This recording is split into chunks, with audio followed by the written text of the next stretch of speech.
Matteus 7 vers 21 tot 23.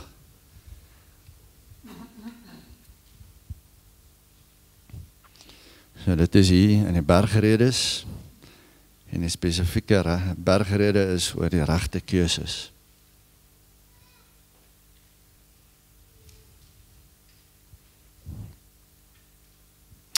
Ons lees vanaf vers 21. Nie elkeen wat vir my sê, Here, Here, sal ingaan in die koninkryk van die hemele nie, maar net diegene wat wat die wil van my Vader in die hemele doen. Baie sal op daardie dag vir my sê, Here, Here, het ons nie in die naam geprofeteer, in U naam demone uitgedryf en in U naam baie kragtige dade verrig nie?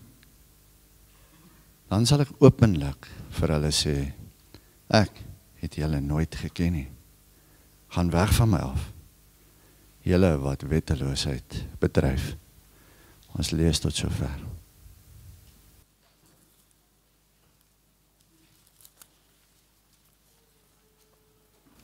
'n klomp jaar gelede, toe was daar 'n man en vrou, en hulle het in daai week uitgevind dat hulle dogter gemolesteer word deur 'n familielid. En dit het hulle harte gebreek. En toe die Sondag in die kerk, toe preek hulle predikant oor God se heiligheid in Jesaja 6. En dit het hulle so oorweldig en soveel troos vir hulle gebring. Toe kom hulle na hom toe na die tyd. Hy het niks praktiese tips gegee oor wat doen jy in sulke situasies nie. Hy het net oor God se heiligheid gepreek en dit het hulle so gehelp. Ek nooi hom vanaand te kom. Dis waaroor ek vanaand preek. Vir vanoggend 1 Petrus 4 vers 10 en 11. Ons is besig met 'n reeks oor die geestelike gawes en vanoggend se tema 'n tapisserie van Jesus. In Engels 'n tapisserie is tapestry. Nee, as jy mos wol vat en weef of borduurwerk doen. 'n Tapisserie van Jesus. Kom ons gaan na die Here in gebed. Heilige Vader, wil U vir ons Christus weef, afskilder voor ons oë, soos Paulus vir die Galasiërs gesê het. Christus is as ware voor julle oë afgeskilder. Wys ons Jesus vandag in die verkondiging van die woord en in die gebruik van die nagmaal en in die lofgesange, in ons gebruik van ons gawes, in ons hartlikheid en ons blydskap. Die vrug van die Gees, weet ons, is die lewe van Jesus. Jesus word vir ons gewys en maak ons soos die Here Jesus, U seun. Ons bid dit in sy naam. Amen. So daar het ek dit nou gesê, né? 'n Tapisserie is wanneer jy 'n klomp verskillende kleure wol vat en 'n sekere tipe wol ook, dink ek. En dan weef jy dit saam en al hierdie verskillende kleure saam vorm 'n patroon wat jy weef of miskien 'n prentjie wat jy met die wol weef. So wanneer jy nou die hele tapisserie klaar het en jy staan terug, dan fokus jy nie op elke individuele kleur nie. Jy sien nie elke kleur wol nie, jy staan terug en jy sien 'n geheel. So as ek nou hier staan en ek kyk na die kerkbanke, dan sien ek blou. Maar as jy nou mooi kyk na die bank waarop jy sit, dan sien jy daar's groen ingeweef, daar's rooi ingeweef. Ek moet nou self kyk. Hier's verskillende kleure, blou, 'n ligter blou en 'n donker blou, en dis presies wat God met elke Christen se geestelike gawe doen. Elke gawe is 'n kleur wol en God is besig om ons gawes te gebruik en hy's besig om te weef 'n tapisserie van Jesus, om Jesus vir die wêreld te wys. En dis wat ons wil sien, ons wil die geheel beeld sien, Jesus, en nie op die gawes fokus nie. So wat is jou verantwoordelikheid dan wanneer dit by die gawes kom, sodat die Here hierdie beeld van Jesus vir die wêreld kan wys? Kom ons lees dit in 1 Petrus 4 vers 10 en 11. As goeie bestuurders van die veelvoudige genade van God moet julle mekaar bedien in ooreenstemming met die genadegawe wat elkeen ontvang het. As iemand aan die woord is, laat dit soos woorde van God wees. As iemand dien, laat dit wees vanuit die krag wat God voorsien, sodat God in alles verheerlik kan word deur Jesus Christus, aan wie die heerlikheid en die krag behoort vir ewig en ewig. Amen. So hier's 4 stellings, eintlik 4 opdragte in hierdie gedeelte, en ek gaan hierdie 4 opdragte, jy moet nou mooi saam my volg. Die eerste een gaan lank wees, en die tweede een korter, derde een korter, en die vierde een die kortste. So die eerste opdrag is, dien mekaar met liefde. En jy wonder nou, waar het ek die liefde gekry, want dit is nie in vers 10 nie. Ek het dit in vers 8 gekry. Vers 8 sê, bo alles moet julle mekaar innig lief hê, omdat die liefde 'n menigte sondes bedek. En is vanuit daai liefde wat ek nou oor gepreek het in 1 Korintiërs 13 onlangs, nie? Dis daai liefde wat ons dryf om vers 10 te doen, wat ons mekaar bedien met hierdie gawes. En kyk mooi wat sê vers 10, as goeie bestuurders van die veelvoudige genade van God, moet julle mekaar bedien. Julle mekaar bedien. Jare gelede, ek was baie nuut in hierdie gemeente. En ek weet nie hoekom het mense so gedink nie, maar dit is 'n tradisionele siening van hoe dinge moet wees op 'n Sondag erediens. En daar was 'n ou tannie gewees en sy het my bietjie kwaadlik geneem dat ek nie die hele diens doen van voor tot agter nie. So ek moet al die afkondigings doen, ek moet die skriflesing doen, ek moet natuurlik die nagmaal lê, ek moet preek en dalk moet ek selfs die gitaar speel. Want dis mos die predikant wat die diens gedoen het vandag. Dis heeltemal anti-Bybels. Dis glad nie hoe die Bybel dit sien nie. Die Bybel sien nie die prediker, sien nie een man wat die gitaar slaan nie. 'n one-man band nie. Nee, vers 10 sê, julle moet mekaar bedien. So elke gelowige het 'n gawe, ons het mekaar bedien. 1 Korintiërs 12 vers 7 sê, die Here het uitgedeel aan elkeen 'n gawe wat vir die beswil van die hele gemeente is, dat ons mekaar daardeur moet dien. In 1972 het daar 'n artikel in 'n tydskrif gewees, 'n Christelike tydskrif, en die opskrif van die artikel was The Church with 900 Ministers. En die punt was net, elke gelowige in daai gemeente het hulle gawe gebruik en het gedien. Dit is nie net 'n predikant of 'n groep ouderlinge wat die ding gedoen het nie. So nou moet ek dit nou toepaslik maak en dis nou waar dit 'n bietjie eina raak. So is jy 'n gelowige, jy behoort aan die Here Jesus Christus en al wat jy doen is, jy sit. So jy kom, jy hou 'n sitplek warm en jy gaan huis toe. En dis amper 'n toeskouersport wat jy nou kyk hoe iemand anders die diens doen. En die Here wil nie dit hê nie. Die Here sê vir jou in vers 10, dien. Ons moet mekaar bedien, ons moet betrokke wees. Party van julle dien nie, en is nie omdat jy nie wil dien nie, maar jy sê net, maar ek weet nie eens wat is my gawe nie. Hoe sal ek weet wat my gawe is? Dit is nie so moeilik nie. Ek onthou toe ek op skool was, en toe het ek dit self toegepas toe ek 'n jeugleraar in Nelspruit was, maar nou sal ek dit nie weer doen nie. Dat jy 'n toets skryf oor geestelike gawes. Jy antwoord 'n klomp Frans, bladsye lank, is heeltemal onnodig, is nie nodig om dit te doen nie. Al wat jy vir jou vra is, waaroor is jy passievol? En wat doen jy en die Here seën dit aan ander mense wanneer jy dit doen? Dis jou gawe. En as jy nie weet, maar ek is nog steeds nie heeltemal seker nie, begin net dien. Begin net dien, soos Titus vir ons sê, kyk uit waar is daar regtig behoefte en doen goeie werke, vervul daai behoefte. Fulfill cases of urgent need. Waar is daar urgent need, regtig behoefte? Doen iets, is dit om 'n tafel uit te dra, is dit om vir iemand te bid, is dit om 'n WhatsApp vir iemand te stuur wat deur 'n moeilike tyd gaan in 'n Bybelversie en vir hulle te sê ek dink aan jou. Wat is dit? Doen daai dingetjie, moet jy 'n gloeilamp ruil, doen dit. En sodra jy dit doen, dan begin die Here jou lei om te wys wat jou gawe is. Toe ek in Nelspruit gebly het my senior, hy was baie ouer as ek. Hy's nou al in sy vroeë 80's. En so, hy het eendag vir my gesê, Iwer, 'n kar wat begin ry, se wiele draai makliker, as 'n kar wat stil staan en jy probeer die wiele draai.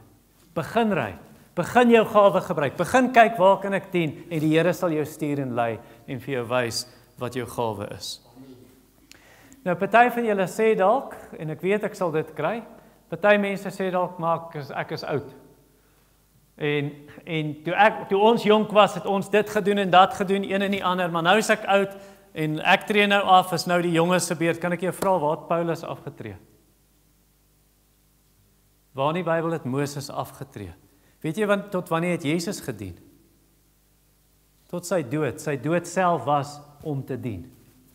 So Jesus het tot die einde gedien, tot aan die kruis. En wat die Here vir jou wil vra vanoggend en vir jou wil sê is, bely daai sonde en sê, Here vergewe my. Dat ek laks geraak het, dat ek opgegee het, dat ek gesê het, nou tree ek af, nou moet die jonges oorneem, of ek het hierdie gawe, ek het voorheen gedien op 'n manier, en nou het jy opgehou dien. Luister gou wat sê Paulus vir Timoteus, in 1 Timoteus 4. 1 Timoteus 4 vers 14, jy moet vinnig blaai, ek's daar. Moenie die genadegawe in jou verwaarloos, wat deur profesie aan jou geskenk is toe die raad van ouderlinge jou die hande opgelê het nie. In 2 Timoteus, volgende brief, hoofstuk 1 vers 6.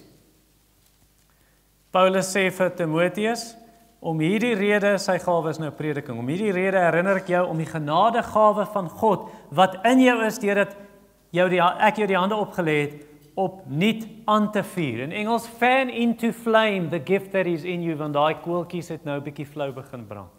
Die Here het jou gawe gegee, hoekom het jy opgehou dien? Hoekom het jy gedien op 'n tyd en nou gesê, nee, ek's nou besig en ek kry nie tyd nie. Dis nie wat die Here wil hê nie. Kan ek julle vertel van 'n oom? Hy het gesit langs Erika.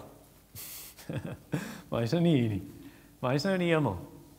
En tannie Anna onthou hom en Rolf onthou hom en 'n paar van julle onthou vir oom Andries. Die noppes onthou hom. Kan ek julle gou van oom Andries vertel? Oom Andries, toe ek in hierdie gemeente kom in 2004.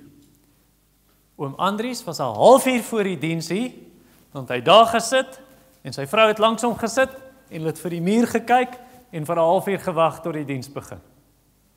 En na kerk het hulle opgestaan en daai tyd het ek by die deur gestaan en dan het hulle my gegroet met vriendelik en dan het hulle in hulle kar geklim en huis toe gegaan. En eendag, 3 jaar in my bediening in 2007, toe preek ek oor hierdie kwessie. En daai aand, toe staan amper niemand by die aanddiens nie. Toe voel ek bietjie moedeloos, tog ek hierdie preek het nie gewerk nie. Die volgende Sondag aand, toe stap oom Andries by die deur in. Ek wil omval. Ek wil amper vir hom sê, wat maak oom by die aanddiens? Maar ek het nie. En van daar af, elke Sondagoggend, elke Sondag aand, toe begin die Woensdag kom. Toe begin oom Andries en sy vrou die nagmaaltafel dek, wanneer dit nagmaaldienste is. Toe vra ek oom Andries, sal oom asseblief help, ons finansies is in 'n gemors. Binne 3 maande het hy daai finansies uitgesorteer, en jy kon om 3 die oggend wakker maak, hy kon rand en sent. Julle sal onthou, toe net hoe hy by gemeentevergadering staan, dan sê hy die hele jaar se finansies op, elke item rand en sent, hy het nie 'n papier voor hom nie. Ek so verbaas, ek sê, oom Andries, oom het daai ding, oom het nie 'n papier gehad nie, hy sê, ek het dit daarom 2 keer deurgelees voor ek gekom het. Ja, en uiteindelik toe word oom Andries 'n ouderling in hierdie gemeente, en hy was bankvas in die Here, in sy woord, ondersteunend, getrou in die gemeente. Daar sê, rol jou moue op as jy opgehou dien het. Rol jou moue op en begin weer dien. En gebruik weer jou gawe, raak betrokke. Dalk sê jy, maar my kragte is op, of weens siekte of weens ouderdom. Jy hoef nie fisiese werk te doen nie. Om te bid is ook 'n gawe. Want geloof is een van die gawes, en ek gaan dit nog wys as ons by daai gawe kom. 'n Ander naam vir die gawe van geloof is die gawe van gebed. Jy kan bid, jy kan mense met jou selfoon bedien, 'n boodskapie stuur, hulle verseker van gebede, versies stuur. Daar's maniere hoe jy kan dien, al het jy nie die fisiese kragte meer nie. Jy mag so min jou gawe verwaarloos, as wat die bestuurder van Spur die geld vir hom op homself mag spandeer. Hy is nie die eienaar nie. Of die bestuurder van 'n huis, 'n groot landgoed, 'n mansion. Jy kan nie die geld op jouself spandeer nie, dis nie joune nie, jy is net die bestuurder van die geld, nie die eienaar nie. Jy is nie die eienaar van die gawes nie, jy is 'n bestuurder van die gawes. Kyk vir vers 10. As goeie bestuurders van die veelvoudige genade van God met julle mekaar bedien in ooreenstemming met die genadegawe wat elkeen ontvang het. Jy is net die bestuurder. So bestuur daai gawes om ander te dien in die gemeente. Ander gelowiges dat ons opgebou word. Goed, so daar's die langste een, die langste opdrag. Nommer 1 gewees, dien mekaar met liefde. Nommer 2, spreek God se woord. En dis in vers 11a. Wie van julle weet, wie van julle het al getel, hoeveel geestelike gawes is daar in die Nuwe Testament? Enigiemand al getel? Ek het 20 getel. Ek het gekyk in 1 Korintiërs 12, Romeine 12 en Efesiërs 4. Petrus, hoeveel gawes noem hy hierso? Het julle gesien in vers 11? Hoeveel?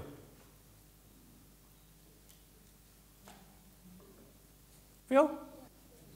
OK, spreek en dien. 2. Maar ek dink nie Petrus sê hier's 2 gawes nie. Ek dink Petrus vat al 20 daai gawes, hy deel dit in 2 groepe. Jy kry gawes wat mens spreek, soos lering, profesie, bemoediging, wysheid, 'n woord van wysheid, en dan kry jy gawes waar jy dien. Soos hulpverlening, administrasie en genesing en so aan. So ek glo dis hoe die gawes ingedeel word in die Nuwe Testament. Dis wat Petrus doen. So, wie van julle het 'n gawe, jy het jou hand op te steek, wie van julle het 'n gawe waar jy moet spreek?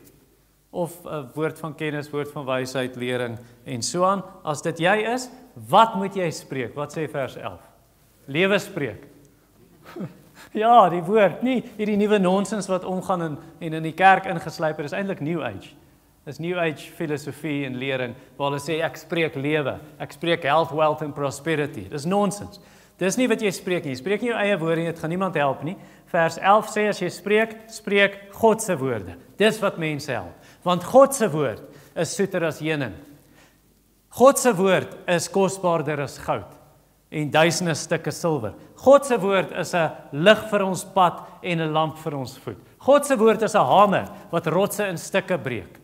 Nee, die harde hart. God se woord is 'n vuur wat die onsuiverhede wegbrand, wat suiwer. Dis uit Jeremia 23 vers 29. God se woord is 'n swaard wat binne dring tot in die hart en die hart oopvlek en sonde uitwys. God se woord is, ons leef nie van brood alleen nie, maar van elke woord wat uit die mond van God kom. God se woord is koring wat versadig en nie hooi. Wie wil hooi eet? 'n Bok of 'n bees of 'n donkie. Maar mense wil nie, ons wil versadig word en God se woord is so vir ons. God se woord is water wat ons was, sê Jesus in Johannes 15 en Paulus in Efesiërs 5. God se woord is 'n spieël waarin jy jou eie refleksie sien en dan sien jy wat nie reg is in jou lewe nie en dan roep jy uit tot die Here vir die reiniging met die bloed van Jesus. God se woord is melk vir babas. Nee, soos pasgebore babas moet ons smag na die onvervalste melk van die woord, sê Petrus vir ons. God se woord is reën wat val. En wat gebeur as die reën geval het eergister? Ag, alles groei so mooi en is so groen. Gee lewe en so is God se woord, sê Jesaja 55 vir ons. So wat moet jy spreek? God se woord. Okay, en hierdie woord is die finale woord. Ons voeg nie nuwe leringe by nie. Ons bring nie nuwe leringe vir mense en sê ons wil vir julle nuwe goeie sê wat God sê, maar dis nie in die Bybel nie. Ons bring nie nuwe openbaring nie, want lank terug op baie maniere, baie plekke het God met ons vaders gespreek deur die profete, maar in hierdie laaste dae het hy met ons kom praat deur sy seun. Jy mag by hierdie woord niks byvoeg nie en niks wegvat nie. Openbaring 22 vers 18 en 19. So wanneer ons praat van die gawe van profesie, dan is dit nie nuwe leringe wat ons bring en in die Bybel plak nie. Dan die gawe van profesie, wanneer ons daarvan praat, dan sit 'n persoonlike iets in 'n spesifieke situasie. Dis nie vir die kerk in breë wêreldwyd nie. Alles wat gebeur, en selfs die gawe van profesie, meet ons teen God se woord. Vers 11. As iemand aan die woord is, laat dit soos woorde van God wees. Dit word gemeet aan God se woord. En dit het ons op verskeie plekke, ek het oor die gawe van profesie gepreek. So as enige iemand kom en hulle bring 'n profesie, maar hulle lewe is sleg en hulle het 'n slegte trek rekord, want hulle het nou al goed gesê en oor en dan sê hulle die gaan gebeur en daai gaan gebeur nie, verwerp dit voor die voet. Jy kry so baie hiervan op YouTube en jy kry dit in veral in ons kontinent in Afrika. Dan kry jy hierdie profete en hulle, alles gaan oor hulle het 'n groot plakkaat op en is waar hulle met 'n wit pak staan en goue ringe staan en goue ketting staan en is eintlik alles oor hulle stuur die KFC emmer om, Hulle het nie eens 'n kollektesakkie nie, sommer KFC family bucket. En dan gooi jou geld daarin. Dis als hulle wil ryk word. So ignoreer daai en verwerp dit voor die voet. Deuteronomium 18 sê, hier is ons dit nou meet aan die skrifprofesie, né? Deuteronomium 18 sê, as iemand kom, hy sê hy's 'n profeet en hy sê iets, die Here sê so en so, gaan gebeur en dit gebeur nie. Moet hom nie vrees nie. Dis nie van die Here af daai nie. In Deuteronomium 13 sê dit, as hierdie profeet kom en hy sê, nee, hier's 'n wonder wat gebeur en hier gebeur nou iets voor jou oë en dit lyk nogal bonatuurlik, maar dan lei hy jou weg van die Here af om ander gode te dien. Daai profeet moet gestenig word, daai profeet moet sterf. So, want onthou, demone, bose geeste kan ook dinge doen en laat manifesteer, nie gebeur dinge voor jou oë. Die vraag is, lei hulle jou na God toe, lei hulle jou na Christus toe, lei hulle jou in lyn met die woord. Dis wat ons wil meet. En so as dit dan so is, en daar is mense wat 'n gawe van profesie het, en dit is in lyn met die woord, Paulus sê, in 1 Tessalonisense 5 vers 19 tot 22, dan sê hy, ons moenie die Heilige Gees uitblus nie. Maar ons moet die profesie toets, en dan hou jy wat goed is, en enige iets wat na kwaad lyk, bly weg van dit af. Byvoorbeeld, jy het in Skotland gehad in die 1500s, the Scottish Covenanters, 15 en 1600s, mense soos John Welsh, mense soos John Knox, wat eintlik 'n hervormer was, bietjie voor hom. Daai mense, daar is op rekord waar hulle dinge gesê het, wat gaan gebeur, akkuraat in detail, en dit het gebeur. En ons kyk na daai mense se lewens en na hulle lering, want hulle het 'n suiwer evangelie verkondig, en daai mense kan ons aanvaar. Maar die res, wat nie in lyn is met die woord nie, gooi dit weg. En dit gaan nie net vir profesie nie. As vers 11 vir jou sê, die wat aan die woord is, laat dit soos woorde van God wees. Dit geld vir enige spreekgawe. Daar spreekgawes en diengawes, nee. Vir enige een. Jy aanvaar dit nie net, want John Piper het gesê, dan daarom moet dit waar wees. Die man wat nou laas Sondag hier gepreek het, Dinsdag toe vat ek hom Pretoria toe, en toe sê hy vir my, ons moet dieselfde kriteria gebruik, om John Piper en John MacArthur te toets, as wat ons eie predikant toets. Moenie net aanvaar en sê, ja maar MacArthur het dit gesê, het kan nie verkeerd wees nie. Natuurlik, hy is nie Jesus nie, hy is nie onfeilbaar en foutloos nie, jy meet alles aan die skrif. Dit wat gesê word, laat ons dit spreek soos die woorde van God. Ons wil altyd vers 11 doen. Ons wil altyd Handelinge 17:11 doen. Die Jode in Berea het die skrifte nou noukeurig ondersoek. Is dit wat Paulus daar sê waar? Hulle het getoets of wat Paulus vir hulle preek waar is. En so moet ons enige prediker toets, enige gawe wat gawe is van woorde wat gespreek word. En as jy dit so aan die skrif begin meet, dan gaan jy sien hoe jy groei. Jy gaan sien hoe jy is soos 'n boom wat geplant is langs waterstrome. Die blare is altyd groen, hy gee vrugte op sy tyd en alles wat hy doen is hy voorspoedig. So sê Psalm 1 vir ons is die mens wat die wet van die Here dag en nag oordink. So, hier is jou handleiding. Hier is jou gids. Waarin jy hierdie waarhede meet. As jy dit nie doen nie, as jy gaan die speen van motiveringspreke. As jy gaan pesel, happy in 1 minuut met Jesus, of my aanhalingkie vir die dag, as dit is waar jy gaan bly, jy gaan 'n geestelike baba bly. Jy kan nie groei, as jy nie in lyn is hiermee. Vers 11, soos woorde van God. Woorde van God moet gepraat word. Die derde stelling, of die derde opdrag, is dien met God se krag. En dis in vers 11b. Nou, hier sal mense wees, en ek dink in ons kringe ook waar ons beweeg, ons wil baie erns maak met eksposeerende prediking, Bybeluitleg, toepassing van die skrifte, suiwer teologie, maar nou bestaan die gevaar, dat ons nou kan sê, daarom is ons nie soos daai mense, wat melkies drink nie, daarom is ons nie soos daai mense, motiveringspreekies en sermonettes, my Christianettes, nee. Daarom is ons nie so motiveringstoespraakies nie. Ons hou van die vleis van die woord. Dis wat ons wil hê. Wel, ek wil vir jou sê, dit is onvoldoende as jy nie die tweede deel van vers 11 ook doen nie. As jy net vers 11a het, as iemand aan die woord is, laat dit soos woorde van God wees. As jy nie die volgende deel het nie, wel dan is jy in die moeilikheid. As iemand dien, laat dit wees vanuit die krag wat God voorsien. Anders is, jy kan net sowel op YouTube gaan kyk, man. Jy hoef nie Sondag hiernatoe te kom nie, en saam met die gelowiges, volg dit op YouTube, want dis wat mense doen. En ek het 'n bekommernis in ons eie gemeente, dat mense dit begin doen. Want dit word opgeneem, dit word op die gemeentegroep gedeel, dit word op YouTube gelaai, en nou is dit vir my 'n bekommernis, dat mense begin sê, ja, ek gaan nie hier wees vandag nie, ek kyk sommer op YouTube. Ek gaan nie hier wees vanaand nie, ek kyk sommer op YouTube. En as jy dit begin doen, wel, jy het 'n probleem, want jou uitkyk is verkeerd. Jy dink, die predikant is die enigste een met 'n gawe. Jy sê dit nie, en jy sê nie, ek dink dit nie, wel jou aksies wys jy dink dit. Want jy dink, ek hoef net die preek te kyk. Ek hoef net aanlyn te kyk, dis genoeg. Nee, sê Petrus. Ons kom by mekaar en ons dien. Ons dien, ons hoor die woord, ons spreek die woord, ons bemoedig en ons dien. Dis hoe ons gaan groei. Jy kan nie net 'n toeskouer wees en sê die predikant is die een met die gawe nie. Dis 'n probleem. Die Bybel sê vir ons in vers 11, dien mekaar. Dien mekaar. Efesiërs 4 sê vir ons, dat die herderleraars rus die heiliges toe. Ja, apostels, profete, evangeliste, herderleraars rus die heiliges toe vir hulle dienswerk, sodat almal nou hulle gawes gebruik en die gemeente word opgebou.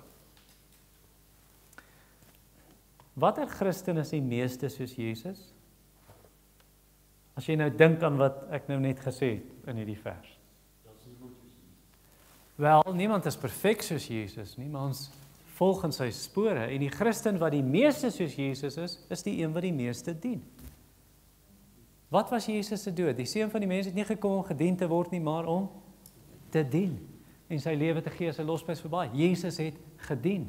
Jesus het voete gewas van sy disippels. En baie mense wil nie dien nie, want niemand sien dit raak nie. Niemand waardeer nie. Wie het die nagmaaltafel gedek vir oggend? Ons weet nie eers nie. Ons het darm 'n naam op die skerm gesien.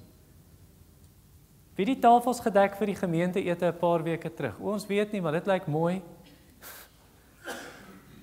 Wie dien die kindertjies? Wie help die kindertjies? Wie neem die preke op? Ons almal weet oom Attie. En daar's nou en dan sê iemand dankie vir hom. Of die PowerPoint. Wie het die PowerPoint slides getik? Weet julle? Deel van diens. Al hierdie dinge wat niemand regtig raak sien nie. Hierdie dinge wat agter die skerms gebeur, die tee skink en die siek persoon gaan besoek en so aan. Die swak Christen kla omdat hy daai goed moet doen.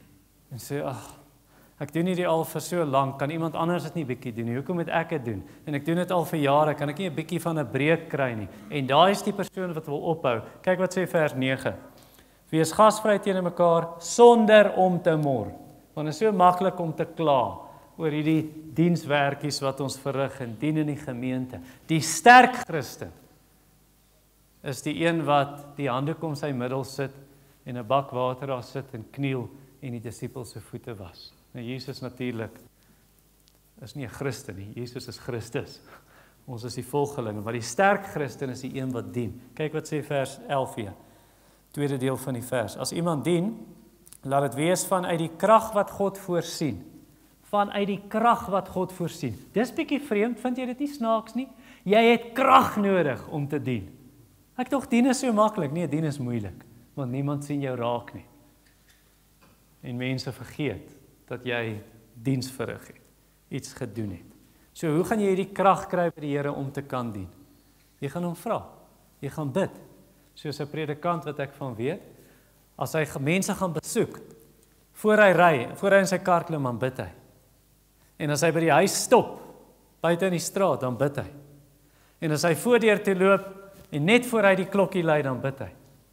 En as hy in die plek is, dan bid hy saam met hulle. En as hy ry, dan bid hy weer. Hy soek sy krag by die Here, om te kan volhou om mense te dien. Die laaste stelling, nommer 4, hier is die kortste een. Dien tot God se eer. En dis aan die einde van vers 11, net daai deeltjie, wat sê, sodat in alles God verheerlik kan word deur Jesus Christus, aan wie die heerlikheid en krag behoort vir ewig en ewig. Amen. Nou baie mense doen nie daai vers nie. Hulle verheerlik nie die Here met hierdie gawes en vir die gawes nie. Hulle brag want hulle kan in tale praat. Vertel vir almal. En hulle roem want ek het 'n Bybelkursus gedoen, weet jy. En man, ons het soveel verse gememoriseer. En ek het nog die sertifikaat, ek kan jou wys van hierdie Bybelkursus. En ek was 'n ouderling gewees vir 20 jaar en ek was 'n diaken vir 10 jaar gewees. En weet jy wat? Man, ek het Sondagskool gegee. Al my lewe lank, my lewe vandat ek 16 is, gee ek al Sondagskool. En hulle begin roem oor hulle gawes. En dan begin hulle roem, as hulle nie genoeg het om hulle self te roem nie, dan roem hulle, ken jy vir Dominee Botha? Hy was daar in Nigel gewees, hy het my gedoop. Jong, wag 'n bietjie. Jy's 'n rep toe net. Ken jy vir Sarel Seemonster, want hy's ook 'n rep. Ja. Dan begin hulle dink ek moet al die dominees ken, want ek's 'n dominee. Of jy begin spog oor ander predikers. Man, ons spog daarom, ons het celebrity predikers deesdae, jy weet dit mos. Al die Paul Washers en die Alistair Beggs en die John Pipers en Woudie Bakkums na wie ons luister op YouTube, celebrity predikers. En ons begin roem.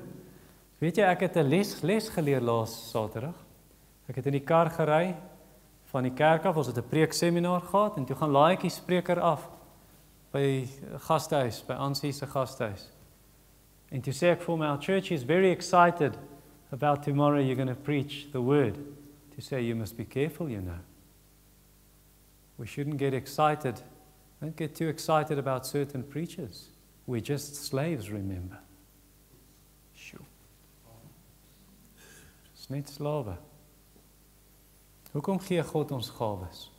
Nie sodat ons in onsself kan roem of in ander mense kan roem nie. Vers 11 sê, sodat in alles God verheerlik kan word.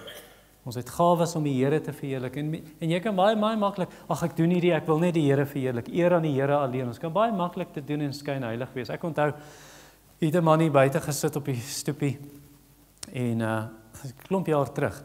En toe sê ek vir hom, hoorie, is jy seker dat jy die oordeelsdag gaan slaag, dat jy by die Here gaan wees wanneer jy sterf? Sê ja, sê ek hoekom? Toe sê hy, want ek doen alles wat ek doen tot God se eer. Wel, almal van ons weet in ons harte. Ons doen nie alles wat ons doen tot God se eer nie. Ons wil dit doen as Christene, maar ons val. Ons misluk. Die enigste een wat alles gedoen het tot God se eer is wie? Jesus. Dit is my geliefde seun in wie ek my verbly en wie ek welbehaag is, met wie ek tevrede is. Jesus kon sê van homself in Johannes 8 vers 29, ek doen altyd wat my Vader tevrede stel. Altyd. I always do what is pleasing to him. So vra vir hom, Here, wil U my met U bloed was en wil U selfs my gawes was, hoe ek hierdie gawes aanwend, was dit ook met U bloed, want ek doen dit so onvolmaak, Here. En ek misluk so maklik. En dan aanvaar God jou diens. Dan aanvaar hy hierdie gawe wat jy gebruik, aanvaar hy nie omdat jy dit perfek doen nie. Jy soos 'n kind. Nou moet ek gou kyk. Okay. Rosh, jy het gister verjaar, né? En toe het jy 6 geword. En as jy nou vir jou 'n pa prentjie teken, dink jy kan al so goed teken soos jou ma? Nee. Maar hou jou pa daarvan as jy vir hom 'n prentjie teken? Maar weet jy hoekom hou hy daarvan? Hy hou daarvan want jy is sy seun. So die pa aanvaar die prentjie, nie want dit is 'n perfekte prentjie nie, maar sy seun het dit gedoen. En dis hoe God ook dit aanvaar. God aanvaar wanneer ons gawes gebruik, nie want dit is so perfek die manier hoe ons dit doen nie, maar hy aanvaar dit want ons is sy kinders. Hy aanvaar dit want sy seun staan in ons plek. Kyk vers 11. Sodat in alles God verheerlik kan word deur Jesus Christus. Deur Jesus Christus. Dis nie ons eie vermoëns nie en hoe goed ons die gawes doen nie. Dis wat party mense dink en daai mense sal weggestuur word hel toe. Here, het ons nie in U naam geprofeteer en duiwels uitgedryf en wonders gedoen nie, dan sal ek vir hulle sê, gaan weg van my julle werkers van ongeregtigheid, ek het julle nooit geken nie. Moenie roem in die gawes nie. Roem in Jesus.